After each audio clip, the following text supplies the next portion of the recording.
Рейтингът на възприетото натоварване, RPE, е сравнително нова метрика в тренировките с тежести, която ще се застъпва и използва все по-често в тренировъчното програмиране и планиране, особено за по-напредналите атлети. Ако за пръв път чувате за това, продължавайте да гледате. Ще ви бъде от полза.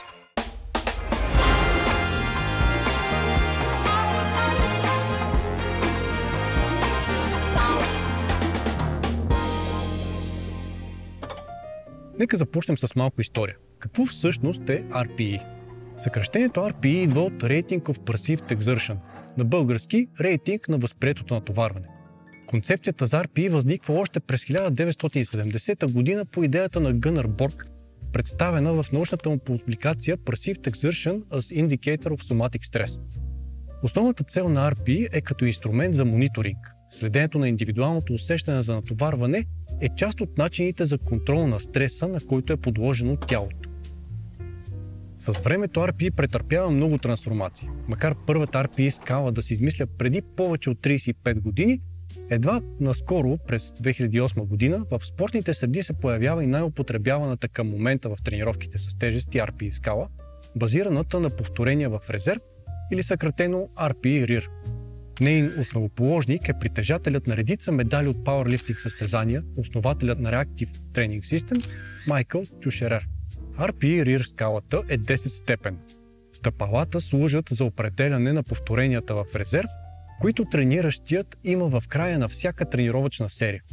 Последното стъпало е 10 и то представлява абсолютният максимум, на който трениращият е способен. Тоест, това е изпълнение, при което на трениращият не му остават никакви повторения в резерв. Съответно, 5 повторения на RPE 6 означава, че след приключването на петото повторение, трениращият може да изпълни, т.е. има в резерв, още 4 повторения. Съответно, RPE 4 означава, че в резерв остават 6 повторения, RPE 9 означава, че остава едно и RPE 10 съответно, че трениращият не може да извърши никакви допълнителни повторения. В последствие стъпалата се разделят на половинки в случай, че атлетът не е сигурен дали има в резерв цяло едно повторение или по-малко.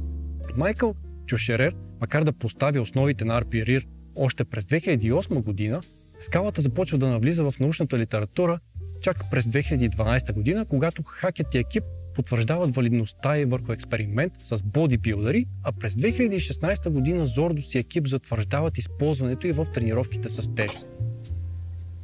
За какво обаче се използва RPE?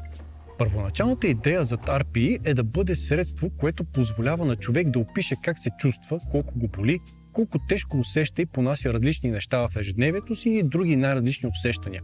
Медицината, например, е едно такова поле за употреба на RPE. С развитието и във времето и различните модификации, RPE започва да намира и по-сериозно приложение в спорта. Там RPE намира широко приложение в темата за авторегулацията. Умението да контролираш натоварването и стреса според моментното си състояние. Като всяко друго нещо обаче, RPE има както позитиви, така и недостатъци, които е важно да се знаят преди да се започне да се прилага. Затова нека започнем с тях, а след това ще ви споделя някои примери за това как точно може да използвате и във вашите тренировки. Най-голямото предимство на RPE е това, че позволява на атлета или треньора му да дозира тренировъчното натоварване според моментното индивидуално състояние. Производителността в залата зависи от твърде много фактори. Възстановяването и прогресът във времето също са строго индивидуални. Днес 100 кг заден клек може да се усещат като перце, но в други ден да се усещат като 200 кг. Днес може да клекнем 10 пъти с тях без проблем, а в други ден едва 5 пъти. Определянето на интензивността или натоварването чрез процентни стойности, което е най-популярният метод за програмиране на интензивността, не взима под внимание тези индивидуални фактори. Докато 80% от 100 кг ще бъдат 80 кг през цялата седмица, то RPE 8 може да е 70 кг в понеделник, 80 кг в сряда и 75 кг в петък. Съществува и сериозна доза индивидуалност между това колко точно повторения могат да бъдат изпълнени с определен процент от едно повторение максимум. С 80% някои ще могат да изпълнят само 5 повторения, други 7, а пък трети 10. RPE в допълнение към процент от едно повторение максимум заобикаля тези недостатъци и позволява по-голяма прецизност в предписанието на натоварване според индивидуалните особености. Основният недостатък на RPE, независимо кой вариант, е субективността и различията в усещането при различните хора. В изследването на Hackett от 2012, например, при използването на CR10, част от участниците, макар да са били бодибилдери с опит, са обявили RPE от порядъка на 6-7, което означава, че те са вярвали, че имат още няколко повторения в резерва, макар в последствие да се разбирало, че реално те не могат да изпълнят нито едно допълнително повторение. Освен това, експериментът на Hackett екип от 2017 показва, че колкото по-близо е изпълнението до отказ, толкова по-точна е преценката. По-конкретно, когато реалните повторения в резерва са между 0 и 5, точността на прецененото RPE от субекта е приблизително 1. Когато обаче реалните повторения в резерва са между 7 и 10, точността на прецененото RPE от субекта е повече от 2. С други думи, при натоварване с теоретична стойност RPE по-малко от 5-6 или повече от 4-5 повторения в резерва, скалата не може да се смята за надежна, поне що се отнася за тренировки с цел мускулна сила, хипертрофия и издръжливост. Изследването на Зордус и екип допълва недостатъците на RPE RIR, като открива, че има и значима разлика в преценката на стойността между начинаещи с по-малко от една година стаж и по-напреднали с повече от една година стаж. Напълно логично, хората с по-голям стаж имат по-точна преценка на RPE. Друг недостатък на RPE е, че лесно може да бъде манипулирана чрез прием на стимуланти или пък самомотивация. RPE 8 съвсем спокойно може да стане RPE 6 след прием на 300-400 мг кофеин или усилване на музиката по време на любима песен. Ако всяка една тренировка е такава, преценката може да служи за сравнение и за напред, но в противен случай е подвеждаща. Не на последно място, научните данни за RPE, с които се разполага към момента, са сравнително ограничени и малко. Тепърва ще се научава за кого са подходящи подобен тип метрика и как условията влияят върху преценката на атлета. Дори на този етап обаче и въпреки недостатъците си, RPE може да се използва в силовите тренировки, стига да не се разчита изцяло на нея, а да се използва най-вече като инструмент, допълващ останалите. Как обаче да използвате RPE в тренировките си? На този етап RPE RIR е основната скала, която се използва от трениращите с тежести, затова и препоръките ще са изцяло базирани на нея. Начинаещите и тези с кратък стаж в залата е препоръчително да включват RPE само и единствено с цел практика, да упражняват точността на преценката си, което ще им от полза за в бъдеще. Може дори да не следят за това, така или иначе на този етап имате далеч по-важни неща за учене. Ако сте по-напреднал, е добре като за начало да тествате доколко е точна преценката й. Ето и как да го направите. При изпълнение на някои от базовите упражнения, като лек, клек или тяга, изберете сравнително произволна тежест, с която не сте сигурни колко точно повторение може да направите. Препоръчително е интензивността да е умерена към висока, т.е. повече от 80% от едно повторение максимум, тъй като при по-ниска интензивност преценката се влошава значително. Това важи и за броя повторения. По-голям брой повторения в серия водят до по-неточно определяне на RPE. Ако изберете тежест, с която сте уверени, че може да направите около 4-5 повторения, направете 2-3, спрете за секунда и си кажете на ум според вас още колко повторения може да направите. След това продължете до пълен отказ. В оптималния вариант тежестта ще е предварително подбрана от друг човек. Вие ще стартирате изпълнението си, без да знаете колко килограма са натрупани върху лоста, и вторият човек ще отсече момента, в който да спрете и да обявите на глас колко повторения имате в резерв, след което да продължите до отказ. Ако си кажете, например, че може да направите още 3 повторения, а пък успеете да направите повече от 4, значи преценката не е особено точна и ще трябва време докато свикнете с тази метрика. А може да използвате и тази таблица от публикацията на Ерик Хелмс, която представя връзка между RPE, процент от едно повторение максимум, и броя изпълнени повторения. Таблицата е базирана на реални данни с напреднали атлети, но въпреки това показва средни стойности и не може да се смята за общо валидна. Ползвайте я като ориентир. Според това колко напреднали сте в тренировките, може да използвате RPE по 3 основни начина. На първо място като средство за дозиране и следене на натоварването и възстановяването, на второ място за подбор и предписание на тежестите или на трето място за определяне на тренировъчната прогресия. В случай, че преценката е достатъчно точна, може да подбирате тежестите за тренировките с помощта на RPE RIR като допълнение към процент от едно повторение максимум. Това се потвърждава и от публикуваното наскоро изследване на Ерик Хелмс и екип, проведено върху опитни пауърлифтъри.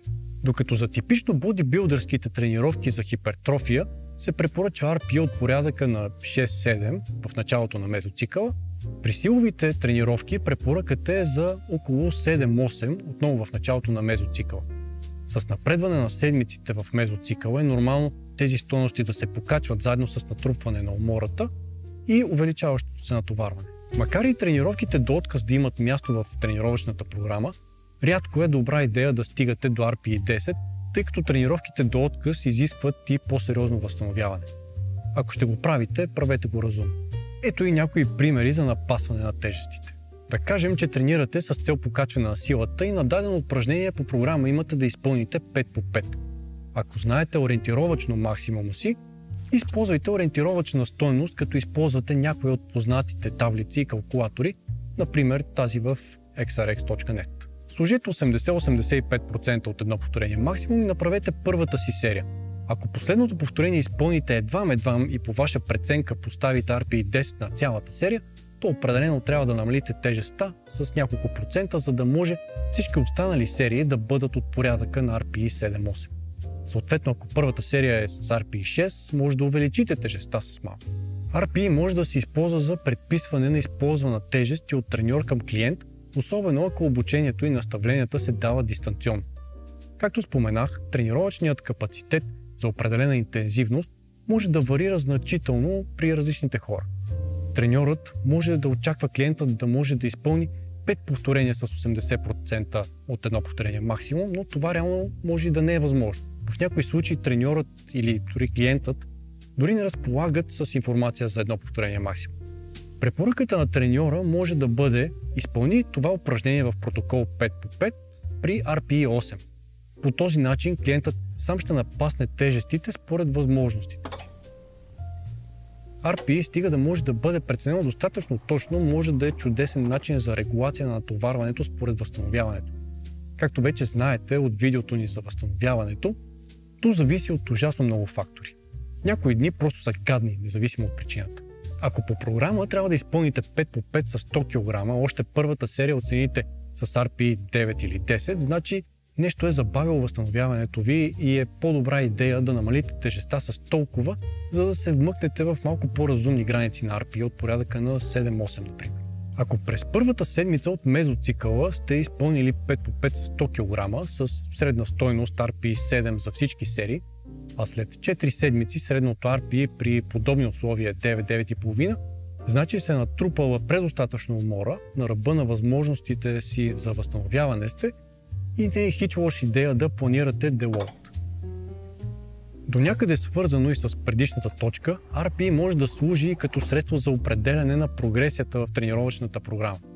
Ако в седмица 1 от програмата има зададено изпълнение на дадено упражнение в протокол 5 по 5 с 100 кг и RPE 7, в зависимост къде попадне средната стойност на реалното RPE от всички серии за упражнението, атлетът или треньорът му може да предвиди покачване на използваната тежест, ако RPE е по-ниско от 7, намаляване на тежестта при по-високо RPE от 7 или пък задържане при равно на RPE 7-7,5. RPE скалата обаче е само една от метриките за определяне на тренировъчната интензивност. Другият и по-популярен начин за определяне на интензивността е като процент от едно повторение максимум. Знаете ли обаче, че тя има далеч по-малко значение за мускулния растеж, отколкото повечето хора си мислят?